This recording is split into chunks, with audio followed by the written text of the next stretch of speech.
ہمیں ایک مرتبہ ایک کورس کرنے کا موقع ملا، اس کا ٹاپک تھا افیکٹو مینجمنٹ۔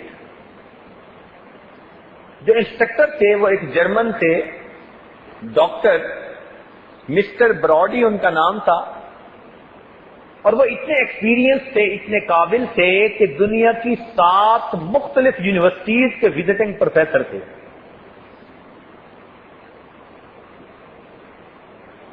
ایک ہوتے ہیں ایفیشینٹ مینیجر، ایک ہوتے ہیں افیکٹو مینیجر، دونوں میں ڈفرنس ہے۔ ایفیشینٹ مینیجر جو وہ ہے جو ہر وقت بزی رہتا ہے، کام کرتا رہتا ہے، لگا رہتا ہے دن رات، آؤٹ پٹ کچھ ہو یا نہ ہو وہ کر رہا ہوتا ہے۔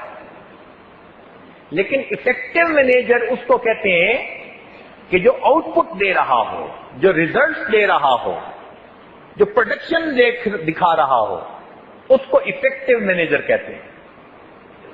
اس بات کے دوران اس نے یہ کہا کہ لوگوں کے ذہن میں ایک تصور تھا کہ لڑکپن میں پڑھتے ہیں اور جوانی میں کام کرتے ہیں، بڑھاپے میں آرام کرتے ہیں۔ اب یہ تصور ختم ہو گیا۔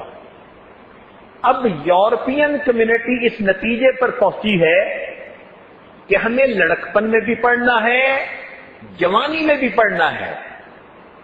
وہ کیسے؟ کہ جب ہم کسی پروفیشن میں ہو، کام کر رہے ہو، تو اپنے پروفیشنل نالج کو گین کرنے کے لیے ہمیں ورکشاپ اٹینڈ کرنی چاہیے، کانفرنسز اٹینڈ کرنی چاہیے، سیمینار اٹینڈ کرنے چاہیے، اپنے آپ کو اپ ڈیٹ رکھنا چاہیے۔ پرانا تصور گیا تو یورپین کمیونٹی اس نتیجے پر پہنچی کہ اب ہمیں اپنی جوانی کی عمر میں بھی ساتھ ساتھ پڑھتے رہنا چاہیے، ورنہ ہم لوگوں سے پیچھے رہ جائیں گے، ہم فیڈ آؤٹ ہو جائیں گے لوگوں سے۔ جب اس نے یہ بات کہی تو اس عاجز نے ہاتھ سے اشارہ کیا کہ جی میں بھی کچھ آپ کے ساتھ شیئر کرنا چاہتا ہوں۔ انہوں نے کہا بتائیے۔ میں نے کہا جی گزارش یہ ہے کہ یہ یورپین کمیونٹی کا تصور پیش کردہ نہیں، یہ اس سے بھی پرانا معاملہ ہے۔ اس نے پوچھا وہ کیسے؟ میں نے گزارش کی کہ جی ہمارے نبی علیہ الصلوۃ والسلام نے آج سے 1400 سال پہلے، جب علم کا کوئی قدردان بھی نہیں تھا، جس قوم میں وہ پیدا ہوئے وہ جاہل تھے، زمانہ جاہلیت اس کو کہا جاتا ہے۔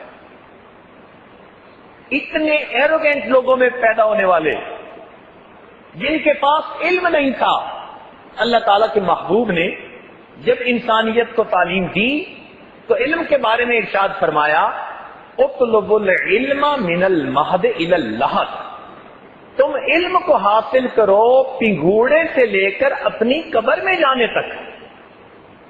تو یہ تو میرے محبوب کا پرانا بتایا ہوا ایک اصول ہے۔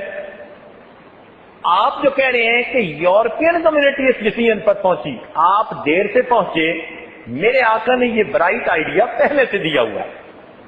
جب ان کو یہ بات کی تو وہ تھوڑی دیر تو سنتے رہے، پھر بریف کیس سے اس نے اپنی ڈائری نکالی، مجھے کہنے لگے جی آپ اس کے اوپر یہ عربی میں لکھ دیں، نیچے اس کا انگلش ٹرانسلیشن لکھ دیں۔ پھر وہ کہنے لگا کہ جتنے ڈیلیگیٹ اس وقت موجود ہیں میں ان کے سامنے پرومس کرتا ہوں آج کے بعد جس یونیورسٹی میں بھی میں لیکچر دوں گا میں لوگوں کو بتاؤں گا کہ مسلمانوں کے پیغمبر علیہ السلام نے 1400 سال پہلے اس بات کا حکم فرما دیا تھا۔